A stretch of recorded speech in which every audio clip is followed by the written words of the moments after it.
Qué bueno que estás aquí, qué bueno que has venido. Te voy a pedir que abras tu Biblia en Isaías capítulo 30.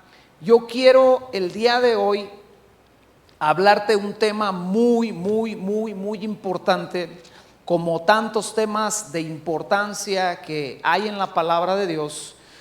Pero yo quiero hoy hablarte de un tema que se titula así: maestros en la iglesia.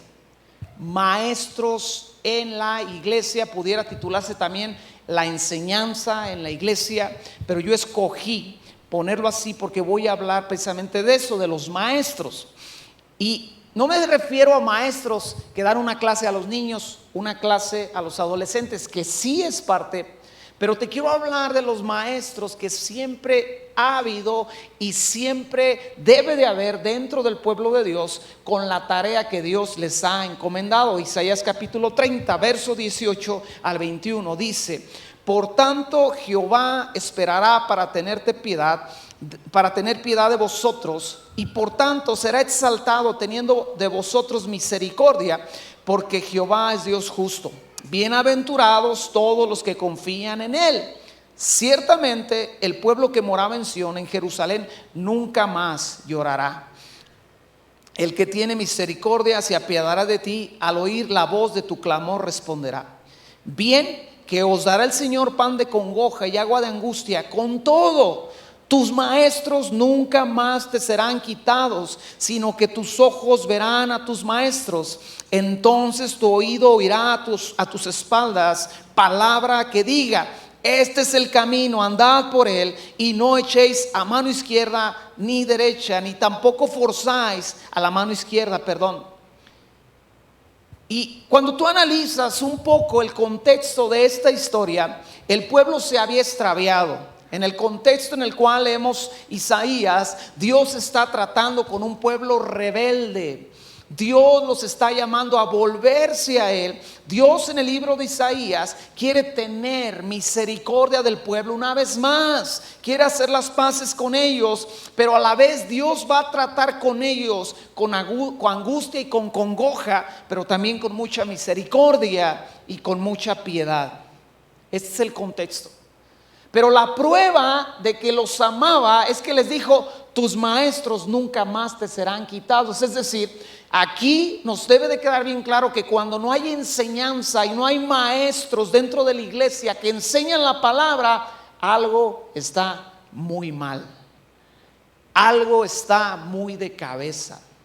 Cuando usted va a una reunión de la iglesia y usted no aprende algo, a usted no le enseñan algo, a usted no le recuerdan algo, porque usted también tiene que entender que cuando tomamos una clase muchas veces ya sabemos el tema, pero se enriquece ese tema en aquella clase, ¿verdad? O aprendemos algo nuevo de ese mismo tema. Entonces, cuando usted va a una reunión donde dicen que es de parte de Dios y usted no aprende algo, no le recuerdan algo, no le enseñan algo, entonces algo está sumamente mal. La palabra maestro es la palabra yará, y su raíz quiere decir propiamente fluir como agua, es decir, llover, es decir, colocar y lanzar una flecha, disparar una flecha. Apuntar quiere decir destacar, quiere decir arrojar.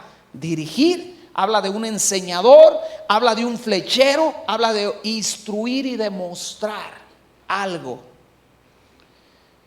La evidencia, te lo vuelvo a repetir, de la misericordia de Dios para aquellos días y para los días del pueblo de Dios por todo el tiempo que ha existido, es que siempre ha habido maestros de parte de Dios para enseñar a su pueblo. Yo te pregunto, iglesia, ¿qué hace un maestro? Di conmigo: enseña. El trabajo del maestro es enseñar. El trabajo del maestro no es gobernar, es enseñar. Si usted inscribe a su hijo en una escuela y de repente al año que sigue usted se da cuenta que su hijo no aprendió nada, así como le pasó a su servidor. Yo pasé los 6 años de primaria y no aprendí a dividir. Llegué a la secundaria y yo no sabía dividir. ¿Cómo le hice? No me pregunte. Ya la misericordia de Dios estaba sobre mi vida, aunque yo no lo conocía. Y pasé la secundaria sin saber dividir. Llegué a la prepa Y yo ponía mucha atención a las clases de matemáticas porque no me gustaba reprobar matemáticas. Fui muy bueno, fui excelente en contabilidad, pero fui bien menso porque en los primeros 2 bimestres sacaba 10 y como ya podía reprobar los otros y no llevármelos al extra, pues entonces ya no le echaba ganas y sacaba 6 o 7 y ya era tarugo en esa decisión, pero no sabía dividir. La ventaja es que ahí ya te dejan sacar calculadora en la prepa. Y cuando nace mi hijo, llega a la primaria, llega al año donde le enseñan a dividir, me dice mi esposa, ayúdale a hacer la tarea, y eran divisiones, y volteo y le digo, no sé dividir, y ella me dice, ¿cómo que no sabes dividir? Y ella nos enseñó a Isaí y a mí a dividir. Mira, esto se hace así, y yo aprendí a dividir en la misma clase en la casa con Isaí, la maestra era Liliana. Entonces, un maestro enseña, y un maestro, según la palabra que acabamos de leer, es una fuente de enseñanza. Un maestro apunta, un maestro destaca, un maestro señala hacia cierto tema, hacia una verdad, hacia un camino, hacia una forma que da un resultado. ¿Verdad? Me recuerdo a algunos maestros que traían su varita y en el pizarrón te hacían así lo que ellos querían. Ya luego se modernizaron y era el láser ese que si te lo echan en el ojo te dejan ciego, dicen. Y ahí estaban con el láser ya más perrones y ya luego valían 5 varos ahí en el mercado. Pero te apantallaron con eso. Entonces un maestro enseña, instruye, dirige. La palabra para maestro es la palabra yara y habla de instruir, de dirigir, de mostrar. Cuando Dios en su gran misericordia quiere mantener a su pueblo en sus caminos o hacerlo volver a los caminos de Dios, Él lo que hace es que levanta maestros, usa la enseñanza, levanta voces que comienzan a enseñar, a proclamar la verdad de Dios, que comienzan a enseñar al pueblo de Dios la verdad que está escrita en este libro. Y conmigo, aquí está escrita toda verdad que yo necesito aprender. Entonces, veamos algunos ejemplos. Si usted va al libro de Nehemías, Nehemías está después de que usted pasa Reyes, Crónicas, y usted llega al libro de Nehemías, está Esdras, está Nehemías, y quiero que busque el capítulo 8 y vamos a leer los primeros 10 versos del capítulo 8. Algunos ejemplos de lo que hace un maestro, en este caso en el Antiguo Testamento. Dice Nehemías 8:1 en adelante: y se juntó todo el pueblo como un solo hombre en la plaza que está delante de la puerta de las aguas, y dijeron a Esdras el escriba que trajese el libro de la ley de Moisés, la cual Jehová había dado a Israel.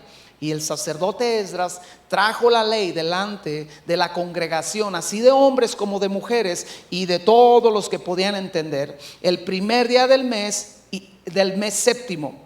Y leyó el libro delante de la plaza que está delante de la puerta de las aguas, desde el alba hasta el mediodía, en presencia de hombres y mujeres y de todos los que podían entender. Y los oídos de todo el pueblo estaban atentos al libro de la ley. Y el escriba Esdras estaba sobre un púlpito de madera que había hecho para ello, y junto a él estaban Matatías, Sema, Anías, Urías, Hilcías y Maasías a su mano derecha, y a su mano izquierda Padaías, Misael, Malquías, Asum, Absadana, Zacarías y Mesulán. Verso 5: abrió pues Esdras el libro a los ojos de todo el pueblo, porque estaba más alto que todo el pueblo, y cuando él abrió, el pueblo estuvo atento. Bendijo entonces Esdras a Jehová, Dios grande, y todo el pueblo respondió amén, amén, alzando sus manos, y se humillaron y adoraron a Jehová, inclinados a tierra. Verso 7: y los levitas, Jesúa, Bani, Serebías, Jamín, Acub, Sabetai, Odías, Masai, Kelita, Azarías, Josabed, Anán, Pelaía, hacían entender al pueblo la ley, y el pueblo estaba atento en su lugar, y leían el libro de la ley del Dios omnipotente, y ponían en sentido de modo que entendiesen la lectura. Y Nehemías el gobernador y el sacerdote Esdras escriba y los levitas hacían entender al pueblo, dijeron a todo el pueblo: día santo es a Jehová nuestro, no os entristezcáis ni lloréis. Porque todo el pueblo lloraba oyendo las palabras de la ley. Luego les dijo: id, comed grosuras y bebed vino dulce, y enviad porciones a los que no tienen nada preparado, porque día santo es a nuestro Señor. No os entristezcáis, porque el gozo de Jehová es nuestra fuerza. Fue un día de enseñanza. Ellos estaban en medio de una reforma, venían de ser cautivos, Dios los regresa a la tierra prometida. Ellos están queriendo reedificar en su momento el templo y en su momento el muro, pero tenía que haber enseñanza. Y leyeron el libro de la ley, pero no se conformaron con eso, sino que había personas que hacían entender a la gente lo que la palabra de Dios decía realmente. Esto es lo que hace un maestro. Un maestro te hace entender un tema. Un maestro te hace entender algo que necesitas entender. Y en la Biblia, en el pueblo de Dios, un maestro te hace entender la palabra de Dios. Pone las palabras de Dios en un sentido en que la puedes entender. Por eso hay predicadores de todo tipo. ¿Se ha fijado? Hay predicadores serios y a eso los escuchan cristianos serios. Hay predicadores que son acá más de barrio, como un servidor, y ahí viene la gente de barrio a entender la palabra de Dios con el lenguaje que este vato habla, ¿verdad? Que este hermano. Qué bueno, porque hay de todo tipo de personas en este mundo. Hay predicadores que se les hace más fácil enseñarle a los jóvenes, maestros que tienen más habilidad con los jóvenes, con los matrimonios tal vez, con gente adulta. Hay maestros de niños que saben ponerle a los niños el sentido de la palabra de una forma, en el lenguaje que ellos entienden. Hasta aquí vamos bien. Ellos hacían entender, y tienes que entender, una reforma siempre comienza con conocimiento, con un conocimiento o un reencuentro con la palabra de Dios. Y un maestro o varios maestros que conocen y enseñan la palabra de Dios. Conocer la palabra de Dios a través de una enseñanza, a través de un maestro, es volvernos a la verdad. Dejar los mitos, dejar el engaño y aprender. Yo le voy a decir algo. ¿Cuántos de ustedes conocen más de la Biblia, de la palabra, entienden un poco más de la Biblia desde el primer día que llegaron a la iglesia, a esta o a cualquiera que sea? Sin importar los años que tienes en la iglesia. Puede ser que tú tienes unos meses viniendo, pero tú ya aprendiste algo. ¿A cuántos les pasó? ¿Verdad? Por lo menos aprendimos, que Dios nos ama, porque hay gente que ni siquiera sabe eso. No le han enseñado eso.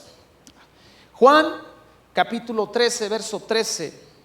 Jesús hablando le dice a la gente: vosotros, a los discípulos, vosotros me llamáis maestro y señor, y decís bien, porque lo soy.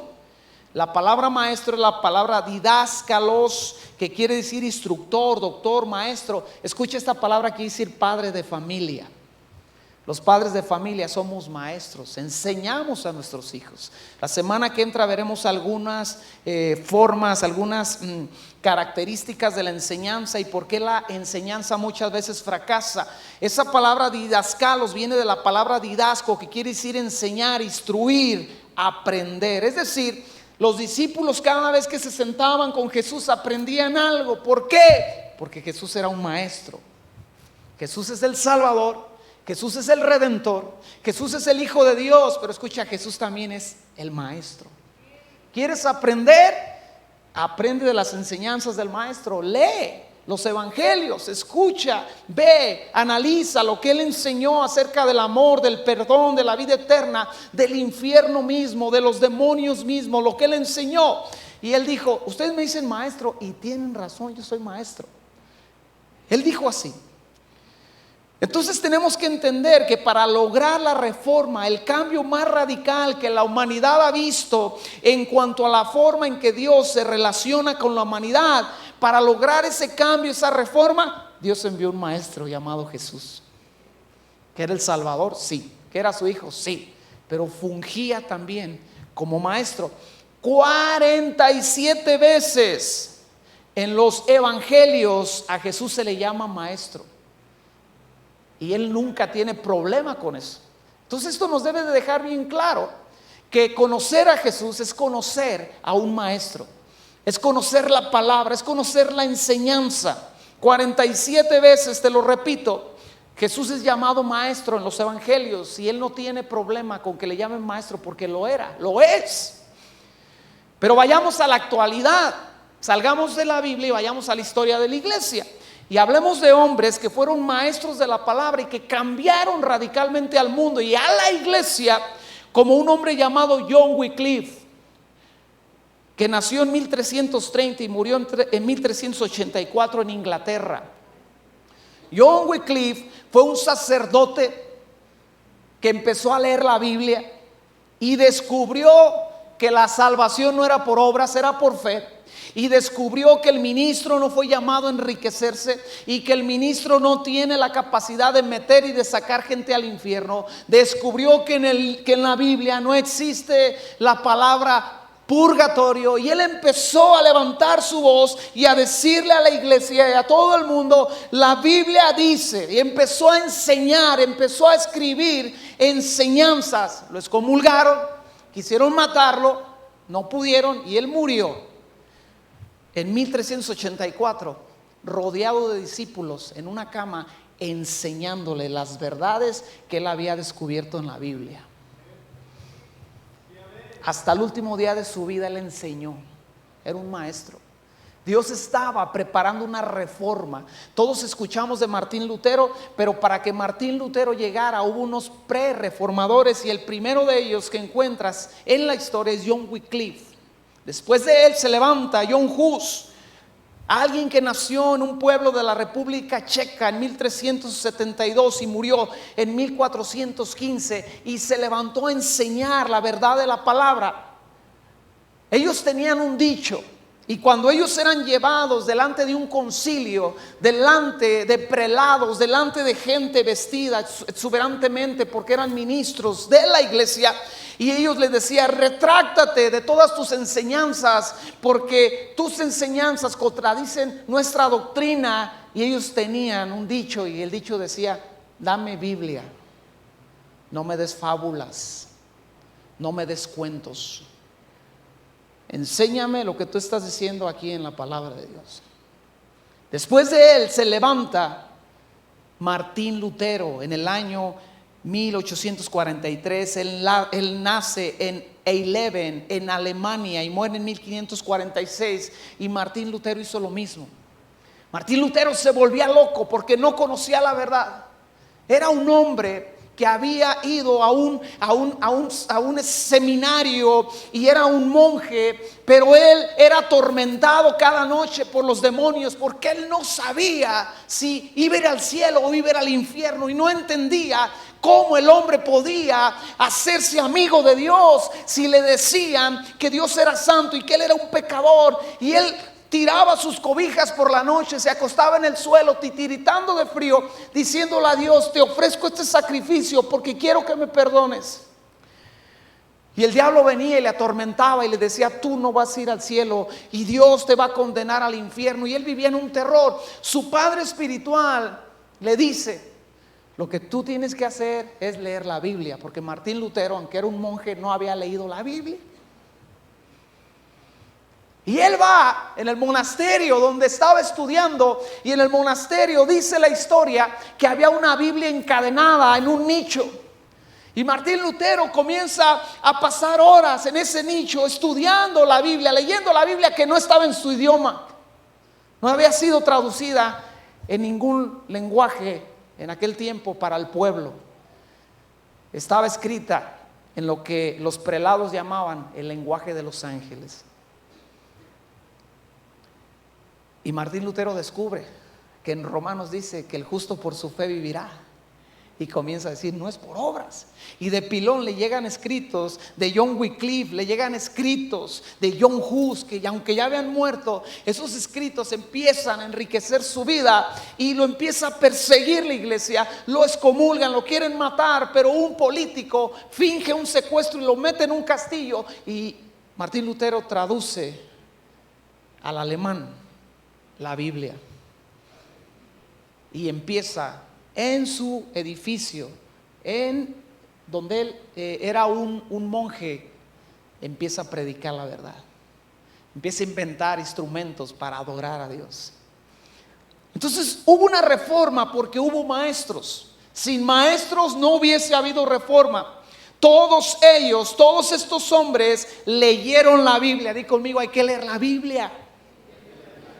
Todos ellos aprendieron y entendieron algo de la Biblia. Todos ellos enseñaron la Biblia. Todos ellos fueron maestros que provocaron una reforma. Hasta aquí podemos decir como que sí son importantes los maestros en la iglesia.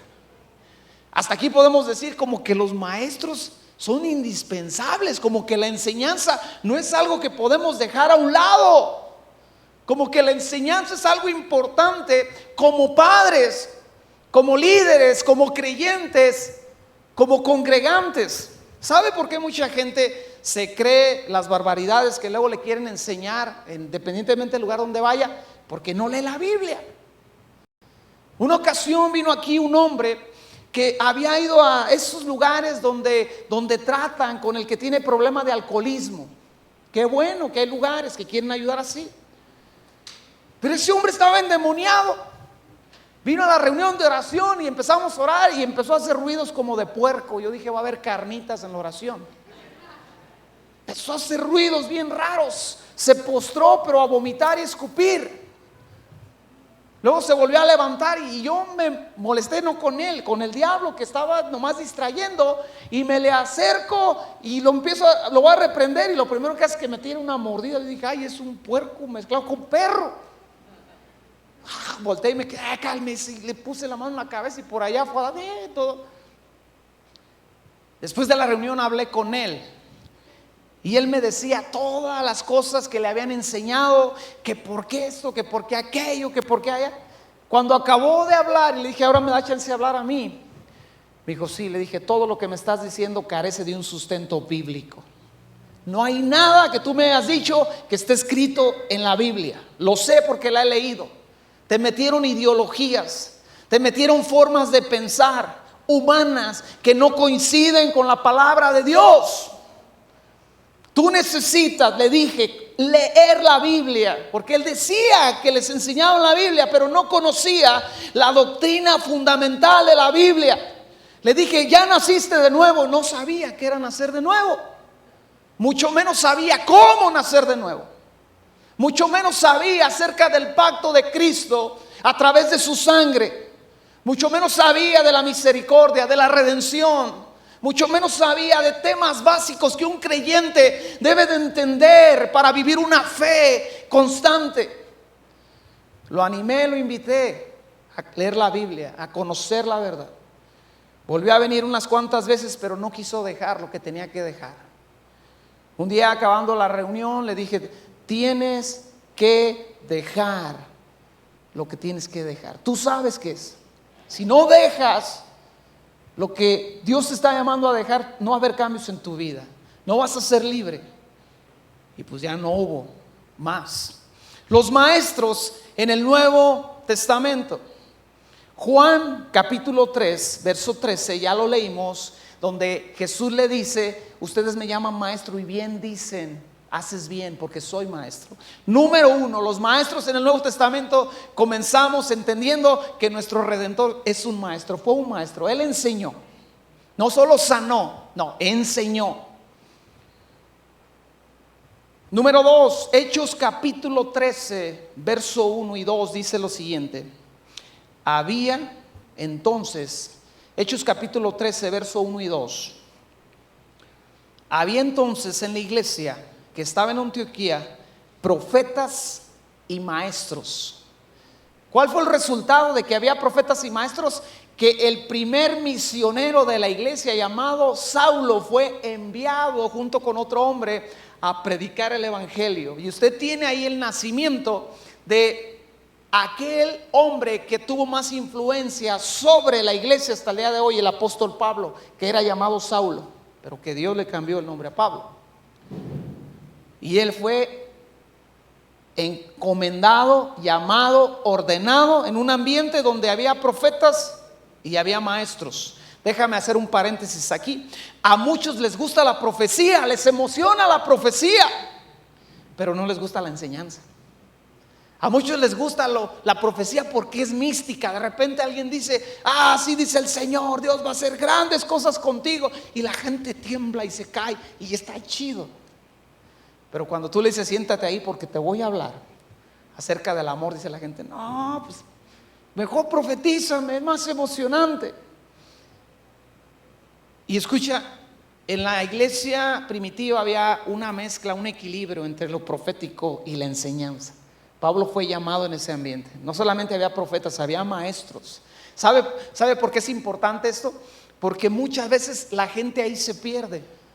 Le he contado este testimonio muchas veces. Una mujer en cierto lugar había divorciado de un marido abusivo, flojo, que le hacía la vida de cuadritos. En su iglesia, en una reunión, de repente se le acerca una mujer que tenía espíritu de profecía, era profeta, y le dice: tú tienes que volver con ese hombre, casarte una vez más con él y poner todos los bienes, porque ella era la de la lana, todos los bienes a nombre de este hombre. Un día le llama ella al pastor: pastor, necesito hablar con usted. Y el pastor la atiende y dice: lo que pasa es que este hombre me quitó todo. Y el pastor ni sabía qué estaba pasando, y le dice: ¿por qué? Y dice: es que la hermana fulana de tal, que es profeta, me dijo que yo tenía que volver con este hombre. Volví con él, me casé con él, puse todo su nombre, y él se fue con otra mujer. Y le dice el pastor: ¿y tú creíste todo lo que te dijo? Dijo: pastor, si hasta oró en lenguas antes de profetizarme. Qué bueno que escuchó al profeta, pero ella tenía que haber ido con el maestro a que le dijera: ¿qué dice la palabra? Dice la Biblia que en la multitud de consejeros hay sabiduría. Y muchas veces los consejeros son maestros de la palabra o conocen la palabra. Esta semana nos invitaron a cenar unas personas, a mi esposa y a mí, y no era solo el fin de pasar tiempo con ellos. Ellos tenían dudas, y tenían dudas de un tema que es que tiene una línea muy delgada. Es un tema bíblico, pero tiene una línea muy delgada donde tú ya trasciendes a mitos e ideologías y misticismos. Y ellos nos dieron su experiencia, lo que estaban viviendo, bien emocionados, y que esto y que aquello. Pero luego preguntaron. Y si tú preguntas, va a haber una respuesta, y tal vez la respuesta no te va a gustar. Y les dije: bueno, yo les voy a responder lo que dice la Biblia, no lo que yo digo. La Biblia dice esto, dice esto, dice esto y dice esto. Y como que su emoción se fue haciendo así, porque bíblicamente no había una compatibilidad entre lo que estaban escuchando en otro lado con lo que decía la Biblia. Ciertamente este tema, le dije, lo trata la Biblia, pero lo trata de esta forma, y estos son los límites, y esto es lo que tú encuentras. Una ocasión veía un video de una mujer de renombre en el medio del cristianismo, y por ahí alguien me envió un video de esta mujer dando su testimonio de que se le habían perdido unas joyas. A lo mejor usted ya vio ese video. Se le perdieron unas joyas, y entonces dice ella, está predicando y dice: se me perdieron unas joyas en uno de mis viajes, y yo lo que hice, como tengo autoridad, Dios nos ha dado autoridad, yo le dije a los ángeles: ángeles, se van y me traen esas joyas ahora en el nombre de Jesús. Y dice que en determinado momento las joyas aparecieron en su maleta. Y cuando yo la vi, dije: yo leo mi Biblia y no encuentro a nadie orando así. Daniel no oró así. El apóstol Pablo nunca oró así. Jesús nunca oró así. Y uno dice: esta enseñanza está torcida, está chueca. Y luego ya tienes a la gente de la iglesia: no encuentro las sandalias. A ver, arcángel de no sé dónde, búscame la chancla, porque me dijeron que tengo autoridad sobre esas. Una mala enseñanza. Es importante la enseñanza, es importante el trabajo de los maestros dentro de la iglesia, porque me enseñan la verdad, y esa verdad me mantiene en el camino correcto. ¿Vamos bien hasta aquí? En 1 Corintios capítulo 12, verso 28 hay una lista y Pablo dice, 1 Corintios capítulo 12, verso 28, lo espero tantito en lo que lo encuentra, para que lo leamos juntos. Dice: y aún nos puso Dios en la iglesia, primeramente apóstoles, luego profetas, lo tercero maestros, luego los que hacen milagros, después los que sanan, los que ayudan, los que administran, los que tienen don de lenguas. Y usted encuentra una lista muy interesante que Pablo dice que Dios puso en la iglesia. Número 1 puso apóstoles, número 2 puso profetas, número 3 puso maestros, número 4 los que hacen milagros. Pero escuche el punto, en número 5 dice que puso a los que sanan y ya no pone número, ya no dice después, sino que simplemente da la lista. O sea, los últimos 4 se encuentran en el mismo número. El número 5, los que sanan, los que ayudan, los que administran y los que tienen don de lenguas. Y si usted enumera esta lista así, usted encuentra que los maestros están puestos ¿en dónde? En el centro de la lista, en el medio. O sea, todo esto es bíblico. Los apóstoles, pero no los apóstoles mafufos que luego salen por ahí diciendo que son apóstoles. Se refiere a la enseñanza apostólica, a la enseñanza que dejaron los apóstoles en la Biblia y que nosotros la tomamos, la abrazamos, la aprendemos. Una vez escuché a un hombre dar una enseñanza acerca de los apóstoles y decía él lo siguiente: en la Biblia dice, Timoteo nunca se autoproclamó apóstol. Pablo lo dejó a cargo básicamente de todo lo que él había hecho, pero nunca es nombrado apóstol. Porque el día de hoy cualquiera se levanta y dice: soy el apóstol fulano de tal. Un día en una velada, reunión de oración en la explanada del Estadio Azteca, estábamos a cargo nosotros de la organización, estábamos a cargo de hacer ciertas cosas y pues buena onda, los organizadores dijeron: hay que poner un lugar para los pastores, para que los pastores vayan ahí, tomen café, y no sé si hay algún pastor que ya está algo de edad o está enfermo, que vaya y que se siente, y les pusieron por ahí un toldito y estábamos por ahí, y de repente en la reunión llega un hombre y dice: oye, disculpa, ¿dónde está el área de los apóstoles? Yo dije: ah, caray. Le dije: allá está el área de los pastores. Dijo: no, yo no busco el área de los pastores, yo busco el área de los apóstoles. Dije: pues entiérrese en la Nueva Jerusalén, porque dice que los fundamentos, los cimientos llevan el nombre de los 12 apóstoles. Y es algo, a mí cuando alguien me dice que si somos apostólicos, le digo: dependiendo de qué me estés diciendo, porque si dices que soy apostólico por denominación, no soy apostólico por denominación, pero soy apostólico porque creo la doctrina y enseño la doctrina que enseñaron los apóstoles, que Cristo Jesús dejó y que veremos ahorita más adelante que fueron los maestros que Él dejó para que enseñasen a la iglesia que venía después de ellos. Entonces en la lista aparecen los maestros al centro. El maestro es tan importante que Dios lo puso en medio de todo. Los apóstoles, los profetas, o sea, lo que sí trasciende a cosas que a veces no entendemos, a veces cosas que se ven bien apantalladoras y que son apantalladoras, porque de repente alguien viene y te dice tu problema y te dice la solución, porque está conectado con Dios. Dios le habla, le da una palabra de ciencia, de sabiduría o una palabra profética.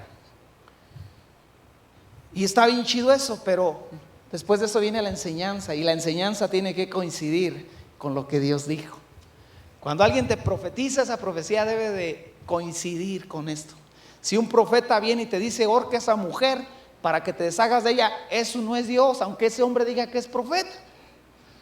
Si te dice: búscate otra porque esta ya no eres feliz con ella, tampoco es Dios. Una vez un hombre que tenía problemas con las mujeres y que pues le gustaba andar con mujer y mujer, le dijo a su esposa: es que yo tengo el problema que tenía David. Amo a Dios, pero amo a las mujeres. Mira, pues, lee la Biblia, pregúntale a David cómo le fue por andar haciendo lo que hacía. Efesios capítulo 4, verso 11. Él mismo Efesios capítulo 4 verso 11 dice la Biblia: Él mismo, hablando de Dios, constituyó a unos apóstoles, a otros profetas, a otros evangelistas y a otros pastores y maestros. El pastor y el maestro es el mismo. El pastor debe tener la capacidad de enseñar la palabra de Dios. El pastor no solamente está ahí para dirigir a la iglesia, para amar a la iglesia, para orar por la iglesia. Está puesto ahí para enseñarle a la iglesia las verdades de este libro, para pastorear con la palabra a la iglesia. Vamos a suponer que este hombre que le dijo a su mujer que él tenía el mismo problema que David, viniese conmigo. Pastores, que usted debe de entender que yo tengo el mismo problema de David. Amo a Dios, pero amo a las mujeres. Entonces yo tendría que sacar el verso que dice: que no sabes que los adúlteros no heredarán el reino de Dios. O sea, la consecuencia es que tú te vas a ir al infierno, a arder. Eso dice la palabra. Entonces con la palabra es que el pastor dirige hasta dónde están los límites, hasta dónde están las restricciones, hasta dónde llega la libertad. La palabra constituir es la palabra didomi y quiere decir dar, conceder, dejar, entregar, ofrecer, producir, repartir. Es decir, esta palabra se traduce como tener misericordia. ¿Cómo sé yo que Dios tiene misericordia de nosotros, de la iglesia el día de hoy? Porque el día de hoy hay muy buenos maestros de la palabra. Les recomiendo uno. Si usted va a perder el tiempo en internet, no lo pierda. Si va a usar el internet, úselo para aprender. Miguel Núñez. Un hombre de 60 y tantos años, que si usted pone un video de Miguel Núñez, es un pastor que le va a dar una buena enseñanza. No le va a hablar mafufadas, no le va a hablar cosas por ahí que se inventan solamente para obtener dinero. Le va a hablar lo que dice la palabra de Dios.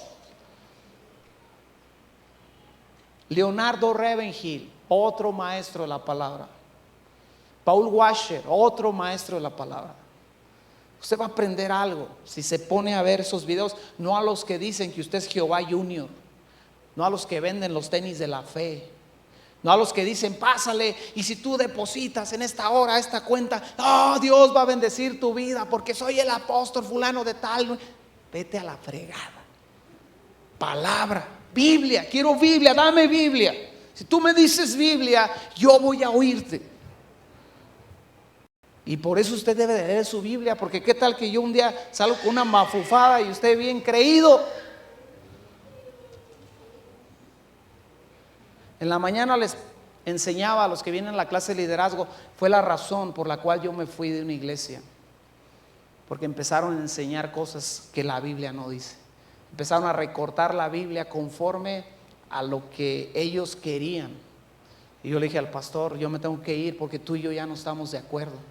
Él me dijo: es que el Antiguo Testamento es obsoleto. Le dije: ¿cómo va a ser obsoleto? El Antiguo Testamento me hace entender el Nuevo Testamento. No, es que el Antiguo Testamento habla de un Dios de pura ley. Le dije: perdóname, yo leo un Dios lleno de misericordia. Me basta leer Éxodo, donde Moisés tiene el encuentro con Dios y Dios habla de sí mismo y le dice: yo soy Jehová, temible, grande, poderoso, tardo para la ira y grande en misericordia, que maldigo hasta la tercera y cuarta generación, pero bendigo por 1000 generaciones a aquellos que me aman. ¿Cómo va a haber un Dios ahí sin amor? ¡Wow! ¿Cómo?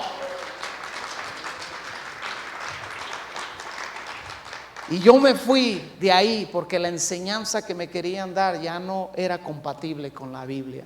En vez de orar por los diezmos, las ofrendas, ponían una lista ahí de declaraciones y de decretos. Si usted por ahí prende la televisión, por ahí se va a dar cuenta en algún canal de los decretos. Oh, va a suceder porque ya decretamos, ¿verdad? Salió un hombre decretando, por ahí decía el hermano, que Dios a él le dijo: la pandemia va a seguir, pero salió un hombre, un apóstol en la tele diciendo: yo decreto que este virus se para. Pues no se paró. Porque yo puedo decretar que me voy a sacar la lotería mañana, pero si no es la voluntad de Dios, no es la voluntad de Dios, y no me voy a sacar nada aunque compre todos los boletos. Y empezaron así a decretar en vez de orar. Oh, anunciamos promoción de puestos en los trabajos, e encontrarnos dinero tirado. Y yo decía: ¿y si se le cayó a una viejita y no tiene para tragar? Mientras se le haya caído a un sicario, que, ¿verdad? A un malandro, uno dice, bueno, pues para que se le quite. Pero si se le cayó a una viejita, un día mi esposa llegó con un billete de a 50 pesos y venía triste. Le dije, ¿por qué? Dijo, es que no sé a quién se le perdió. ¿Qué tal que se le perdió a una señora que no tiene para comer?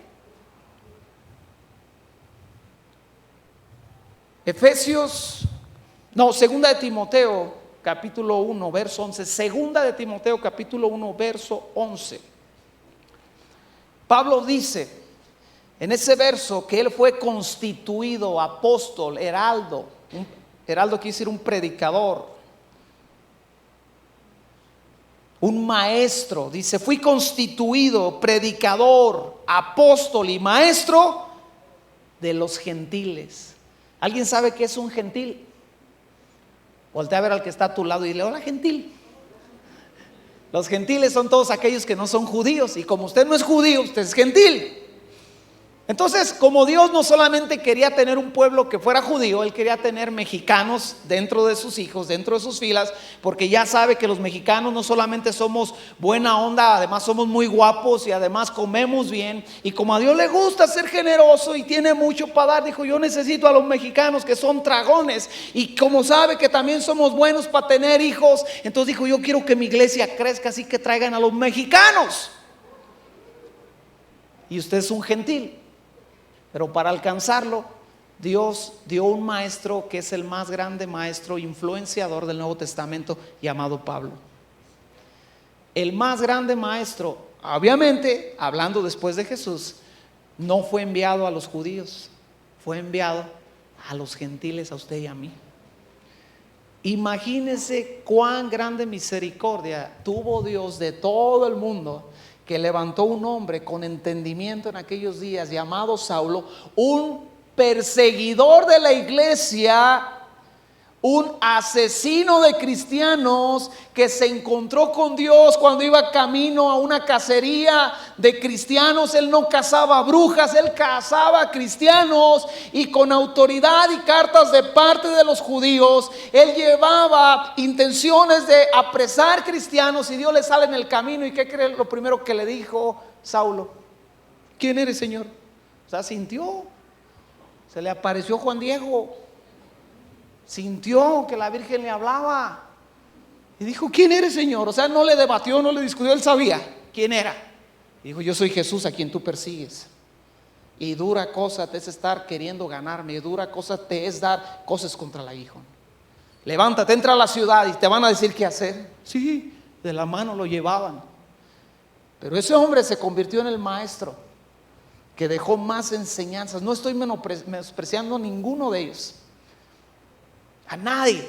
La carta de Pedro es igual de importante que la de Pablo, primera, segunda de Corintios, todas ellas. La carta de Judas, la de Santiago es igual de importante. Pero el hombre que dejó más enseñanza en el Nuevo Testamento fue el apóstol de los gentiles, fue el de los mexicanos, el de los gringos, el de los que no son judíos. La gran misericordia de Dios fue mostrada para nosotros. Pero si vamos a Mateo 28, verso 20, encontramos la encomienda que Dios le deja, la gran comisión a los apóstoles, a los 12, a sus discípulos más allegados. Dice, ustedes vayan por todo el mundo, prediquen el evangelio y hagan discípulos, enseñándoles todas las cosas que los he mandado. Veíamos en la palabra, en el original, que la palabra maestro significa fluir como un río. O sea, ellos eran el río de enseñanza que Dios estaba dejando en el mundo para que la gente le conociera y la gente fuera libre, la gente tuviera entendimiento. Jesús dejó 12 maestros. Bueno, uno no era maestro, uno le salió pirata, ¿verdad? Pero ya se había ahorcado. Pero Jesús dejó 12, contando a Saulo, a Pablo, con la encomienda de enseñar a otros. Eso nos habla de gran misericordia. Esto es igual. El número 12 representa, si usted analiza, yo no soy muy dado a eso, pero hay lo que se le llama la numerología bíblica, Y el número 12, según este tema, este estudio de la numerología, significa elección, autoridad y organización. Es decir, si lo aplicamos a nuestra enseñanza el día de hoy, la enseñanza te lleva a entender que tú fuiste elegido por Dios. Te lleva a entender que tú tienes autoridad de parte de Dios, no para hacer bajar y subir ángeles, eso solo le compete a Dios. Pero escucha, tienes autoridad para sujetar tu vida a Dios y a nadie más. Organización, el número 12 representa orden. Alguien que camina con Dios y conoce la palabra, su vida se empieza a ordenar. De repente encuentra que la Biblia dice airaos, pero no pequéis. Y uno dice, ay, jole, pues si lo que me gustaba de airarme era pecar.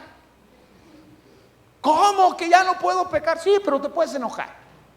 La Biblia dice que te puedes enojar todo lo que quieras, pero no puedes pecar. No puedes insultar, pues eso era lo mero chido. Número 7, Juan capítulo 14, verso 26. Jesús hablando del Espíritu Santo.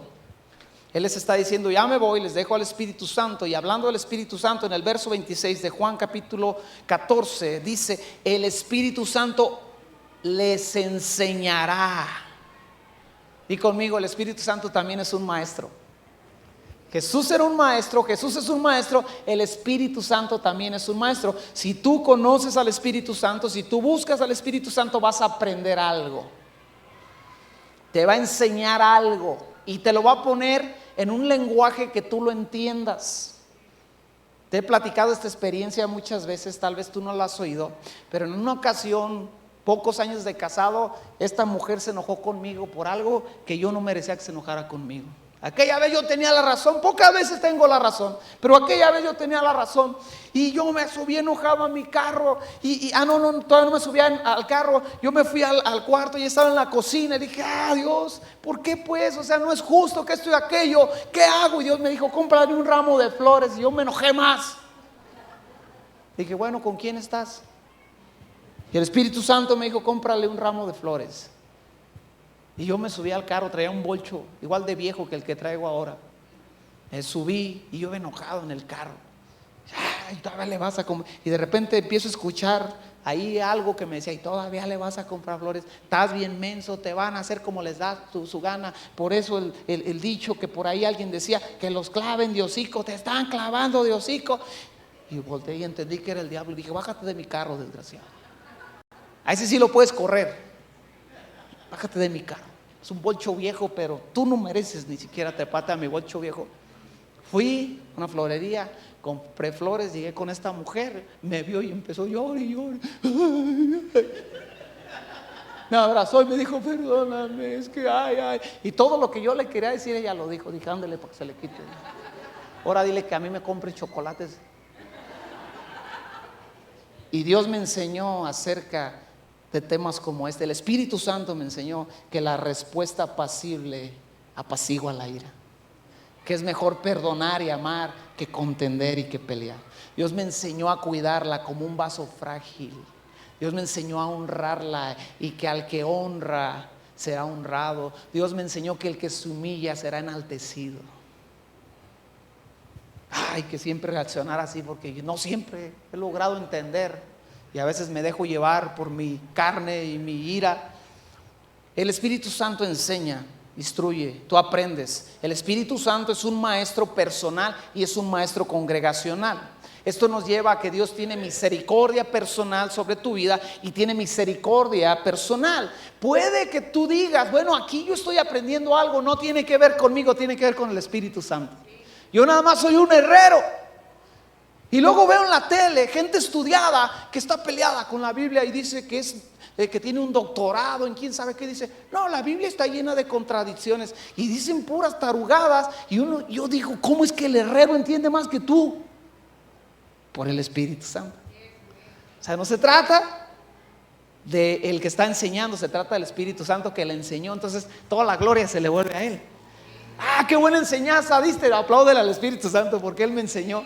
Él me dijo todo lo que te estoy diciendo, él me lo dijo. Él me llevó a la palabra y me hizo entender, siendo un herrero que muchas veces no entiende ni siquiera su oficio. Entendí la palabra por su misericordia. Porque Él tiene misericordia de ti, quiere que aprendas. Segunda de Timoteo, capítulo 3, verso 2, hablando de los obispos, igual que Tito capítulo 1, verso 9, hablando de los ancianos. Dios dice como requisito en su palabra que el obispo, el pastor, el encargado de una iglesia debe de ser apto para enseñar. Debe tener la habilidad de enseñar. La otra vez alguien me dijo: hermano, ¿usted qué don tiene? Dijo: aparte del don de enseñanza, porque usted es maestro. Por la gracia de Dios puedo entender unas cosas y enseñarte algunas cosas. No sé todo. Hay gente que luego me pregunta algunos temas, le digo: no sé la verdad, o sea, necesito enfocarme, investigar, leer la Biblia, escuchar a otros que saben un poco más que yo acerca de este tema, pero déjame buscar. Y si encuentro algo, te enseño, te digo. Si comprendo algo, te ayudo. Apto para enseñar. Y dice Tito 1:9, los ancianos deben de ser retenedores de la palabra, que puedan exhortar con sana doctrina. O sea, un anciano en la iglesia debe de tener la capacidad de enseñar la palabra de Dios. Segunda de Timoteo 2:2 dice: lo que has oído de mí ante muchos testigos, esto encarga a hombres fieles que sean idóneos para enseñar a otros. Veíamos que la palabra maestro, la palabra enseñanza, se traduce como un río. La onda es así, o sea, yo he aprendido algo, yo se lo enseño a alguien, y ese alguien se lo enseña a otro, y ese se lo enseña a otro, y como un río empieza a correr la enseñanza, la verdad de la palabra. Y así es como Dios muestra su gran misericordia. ¿Por qué? Porque alguien que no conoce, alguien que no aprende, vivirá atado, vivirá preso de aquellas mentiras que no son, obviamente, una enseñanza bíblica. Serán vulnerables a los místicos que salen por ahí diciendo que fueron al tercer cielo y que ahí en el tercer cielo Dios les reveló lo que... No vayas al tercer cielo, nomás ve a la Biblia en tu comedor. Dios no ocupa que vayas al tercer cielo. Él lo hace en ocasiones, como se llevó a Pablo, como llevó al apóstol Juan a llevarle la revelación de Apocalipsis. Él lo hace, si Él lo quiere hacer, lo va a hacer. Pero para aprender tú no tienes que ir al tercer cielo, tienes que apagar lo que callamos las mujeres y sentarte y leer la Biblia. O poner una buena predicación de un buen maestro, de un sano maestro que no anda queriendo dinero, que anda queriendo enseñar al pueblo de Dios, a esta nación, la verdad del evangelio. ¿Vamos bien hasta aquí? Entonces, el fluir de maestros en medio de la iglesia es una muestra de la gran misericordia de Dios para nosotros. El fluir de enseñanza dentro de la iglesia es una gran misericordia de Dios mostrada para esa congregación. Es un mandato. Que haya maestros dentro de la iglesia no es una sugerencia, es un mandato. Lo que Pablo le dijo a Timoteo, le dijo: encuentra hombres fieles que sean capaces de enseñar a otros. Es un mandato, no fue sugerencia. Es un requisito. Si queremos mantenernos en el camino correcto, debemos de tener maestros y debemos de tener maestros que enseñen sana doctrina. ¿Hasta aquí estamos de acuerdo? Te lo digo con todo mi corazón. Si un día tú me escuchas decir algo que no dice la Biblia o contrario a la Biblia, terminando yo de predicar, te puedes acercar conmigo y decirme: hermano, eso que usted dijo no está en la Biblia. Porque tú debes de conocer la palabra, y lo que yo digo debe de coincidir con lo que la palabra dice. Nos regresamos a Isaías capítulo 30, en el verso que comenzamos, porque yo quiero cerrar con este punto bien importante. 30, en el verso 20. Isaías 30, 20 dice así: bien que os dará el Señor pan de congoja y agua de angustia. Con todo, tus maestros nunca más te serán quitados. Y di conmigo: sino que tus ojos verán a tus maestros.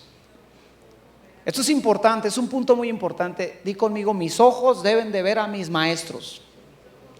Esto quiere decir que cuando yo tomo una enseñanza, yo estoy viendo y oyendo, estoy atento, ¿verdad? Dicen que en aquellos días donde la Biblia era escrita, Estaba escrita solamente en latín y no había acceso a ella en ningún lenguaje vernáculo, por decirlo así. El ministro, el sacerdote que daba la misa, él se ponía así y daba su misa así, dando la espalda al pueblo. Y dice la Biblia en Isaías: tus ojos verán a tus maestros. Es decir, el maestro se pone, da la cara y enseña. Pero luego viene algo muy interesante.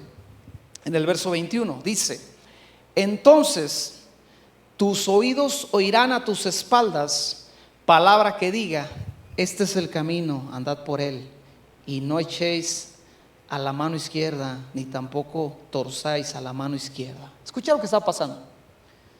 Él está diciendo: tus ojos van a ver a tus maestros. Es decir, yo estaré frente a aquel que predica la palabra y que enseña la palabra, pero atrás de mí habrá una voz que me va a decir: este es el camino, por ahí te tienes que ir. Y hay dos formas de escuchar esa voz, según lo que estamos leyendo.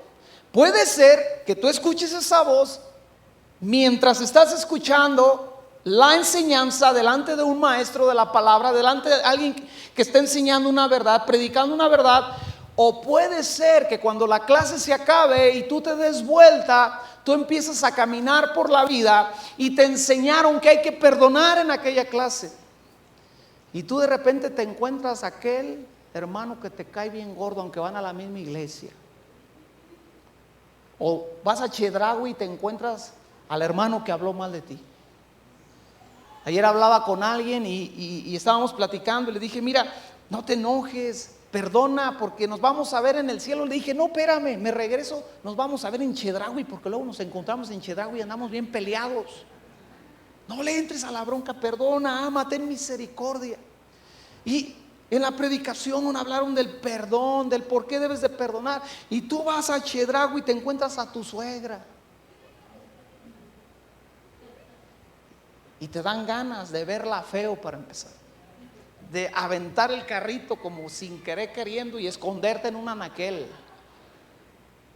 sin antes haberle puesto el cuchillo de las carnes frías ahí enfrente. Y de repente tú escuchas una voz que te dice: no. Y el Espíritu Santo te recuerda lo que te enseñaron aquel día en la clase. ¿A cuánto les ha pasado, la neta? ¿A cuánto? Y a mí me ha pasado muchas veces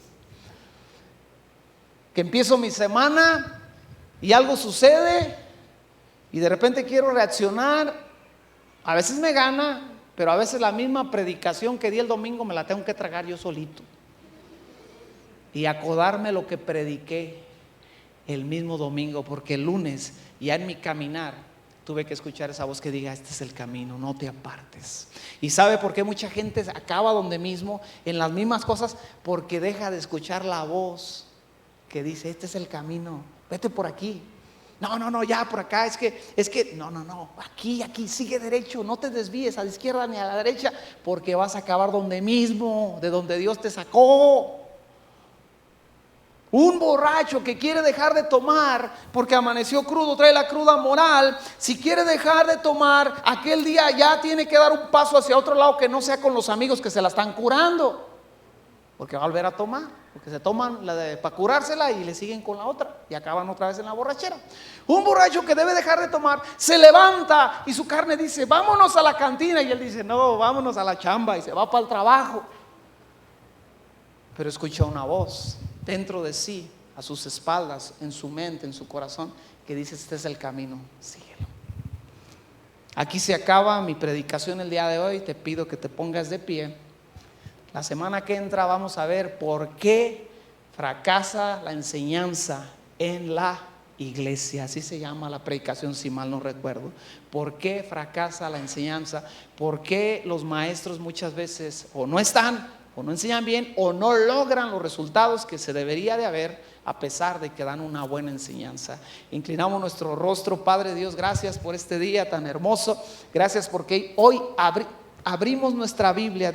Levanta tu Biblia si ahí la traes. No importa que sea en un celular. A mí no me gusta en celular, pero te doy chance de que levantes tu celular. Gracias por dejarnos este libro lleno de enseñanzas.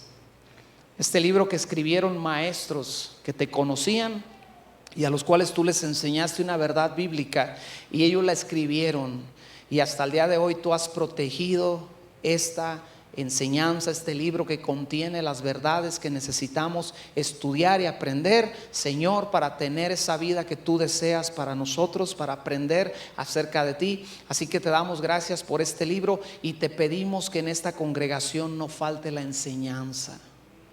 Dile, Dios, que no falte la enseñanza, que no importa quién se pare en este púlpito, siempre fluya enseñanza desde este púlpito hacia su pueblo, hacia tu iglesia, hacia el amor del Padre.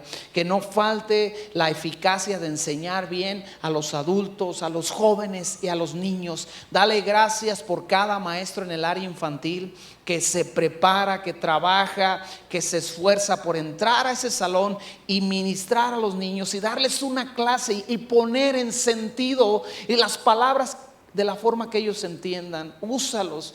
Dios, pedimos maestros para los jóvenes. Queremos maestros, los necesitamos, Padre. No nos basta con uno.